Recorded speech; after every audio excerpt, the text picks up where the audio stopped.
Bonjour à toi très cher spectateur, comment est-ce que ça va? Aujourd'hui on va faire un petit lexique du cinéma japonais, un peu à l'image de celui que j'ai fait pour le cinéma de Hong Kong, à savoir que la culture japonaise c'est un petit peu difficile à appréhender. Pourquoi ça? Eh bien tout simplement parce qu'elle est vachement connue de nos jours. Grâce à l'animation, grâce au manga, grâce à plein de choses, beaucoup de monde connaît des parties de culture japonaise, mais le cinéma japonais c'est quand même quelque chose de particulier. Retenez une chose très importante, c'est que dans le cinéma japonais, les genres auxquels appartiennent les films sont des genres très marqués, et chaque type de film a un nom en japonais, parce que chaque genre de film est un genre justement qui suit des règles. Pour vous donner un exemple, si je parle de manga à quelqu'un qui connaît et je lui dis le mot shonen, il sait déjà à peu près quels sont les codes qui régissent les shonen. Le cinéma japonais a ses propres codes à lui. Avant d'aller plus loin, je voudrais quand même revenir sur un terme qui a été utilisé dans les années, il y a longtemps, dans les années 60 on va dire, le terme film de karaté.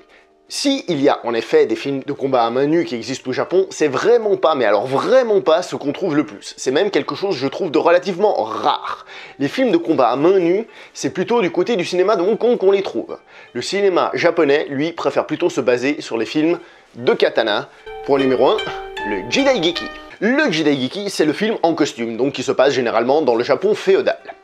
D'ailleurs, je l'ai déjà dit mais je vais le répéter, c'est de ce terme Jidaigeki que vient le terme Jedi de la saga Star Wars.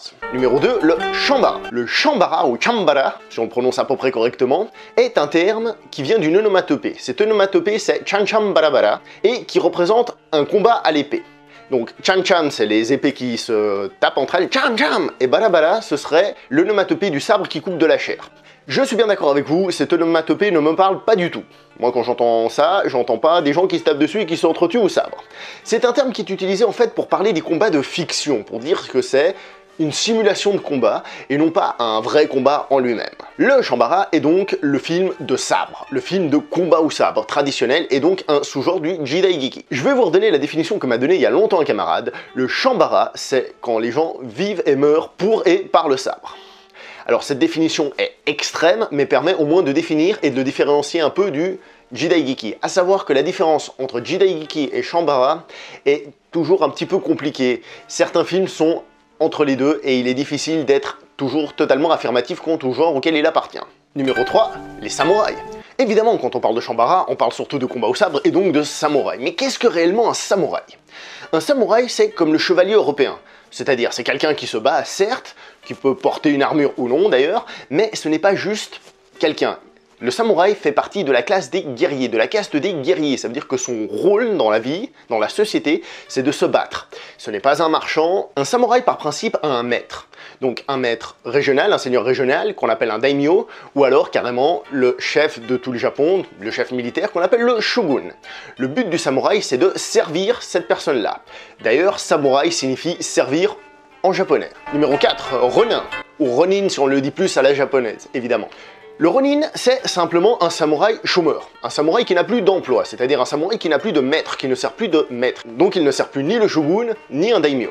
Donc le concept du samouraï errant que nous retrouvons dans beaucoup de films japonais, mais aussi par l'influence de celui-ci dans les westerns par exemple, ça vient du ronin et non forcément du samouraï en lui-même qui sert un maître. Précisons tout de même qu'il est interdit pour un samouraï par exemple de faire la manche, ou même de changer de métier en théorie, puisqu'il fait partie de la caste des guerriers. Il a un rôle.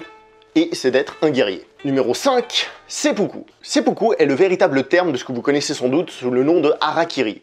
Harakiri, c'est quoi? Hara, le ventre, kiri, tranché. C'est le fait de s'ouvrir le ventre.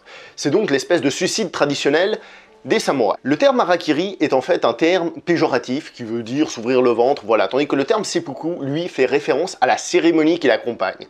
C'est pas juste se suicider, c'est se suicider en suivant, comme toujours au Japon, une certaine cérémonie, quelque chose justement de très carré. Et ça, c'est ce qu'on appelle le seppuku. C'est ça le véritable terme qu'il faudrait utiliser. Numéro 6, le Gendaigeki. Le Gendaigeki, c'est très simple à définir, c'est le film contemporain, le film qui se passe de nos jours, contrairement au Jidaigeki. Numéro 7, Yakuza Eiga. Yakuza Eiga, comme vous pouvez sans doute l'entendre dans le nom, signifie film de Yakuza. Donc film de gangsters japonais, film de mafia japonais. Traditionnellement dans les Yakuza Eiga, nous avions des conflits entre différents clans de Yakuza, entre ceux qui respectaient les codes Yakuza, qui ont aussi leur code à eux, un peu comme les samouraïs ont leur propre code, et ceux qui ne les respectaient pas. Et il y avait un petit peu ce côté gangster honorable et gangster non honorable. Bien évidemment avec les années, un nouveau genre est arrivé et la critique des Yakuza a été un peu plus virulente. Numéro 8, Yakuza. Puisque nous avons parlé des films de Yakuza, il faut revenir vite fait sur qu'est-ce qu'un Yakuza. Un Yakuza, pour être simple, c'est un membre de la mafia japonaise. La mafia japonaise est différente de la mafia mot italien, donc plutôt la mafia italienne voire américaine, puisque ses codes sont différents. Le Yakuza a un code d'honneur à suivre. Le Yingi, c'est le code d'honneur du Yakuza. Les Yakuza sont organisés en différents clans. Il y a toujours un chef de ce clan, donc l'équivalent d'un parrain. Les Yakuza doivent normalement se faire tatouer tout le corps à l'effigie de leur clan. Cela représente une épreuve physique et mentale que le Yakuza doit être capable de surpasser pour justement prouver sa valeur. Il y a autre chose qui est assez répandu dans le monde des Yakuza, c'est le fait de se couper des phalanges. Normalement, le Yakuza qui commet une erreur doit se couper une phalange et la présenter à son parrain pour demander pardon et voir si celui-ci lui octroie ce pardon. Précisons que le mot Yakuza vient des chiffres 8, 9 et 3 en japonais, puisqu'à la base les Yakuza étaient surtout, on va dire, des joueurs professionnels et qui gagnaient de l'argent comme ça. Rappelons qu'au Japon, il est toujours interdit de gagner de l'argent avec des jeux. Donc si vous allez au Japon et vous gagnez de l'argent avec des jeux, c'est des Yakuza qui gèrent tout ça. Numéro 9. Kaiju Eiga. Kaiju Eiga, c'est le film de gros monstres dont le plus célèbre, le plus représentatif est évidemment Godzilla, Gojira, si on le prononce de manière plus correcte. C'est un terme qui est maintenant très connu, entre autres grâce au film Pacific Rim, qui a popularisé ce terme Kaiju. Le Kaiju Eiga est un des genres phares au Japon, et un de ces genres, je pourrais dire que les Européens ont de la peine un peu à comprendre. Voilà, c'est tout pour ce tout petit lexique d'introduction au cinéma japonais. Si je l'ai fait, c'est parce que je pense dans les prochaines vidéos parler de cinéma japonais, et donc d'utiliser les termes, donc vous pourrez revenir là-dessus pour vous retrouver si vous êtes un petit peu perdu, si j'utilise des termes un petit peu compliqués que je n'explique pas. J'espère que ça vous sera utile, on se voit prochainement pour une prochaine vidéo, jusque là portez-vous bien, merci beaucoup, au revoir.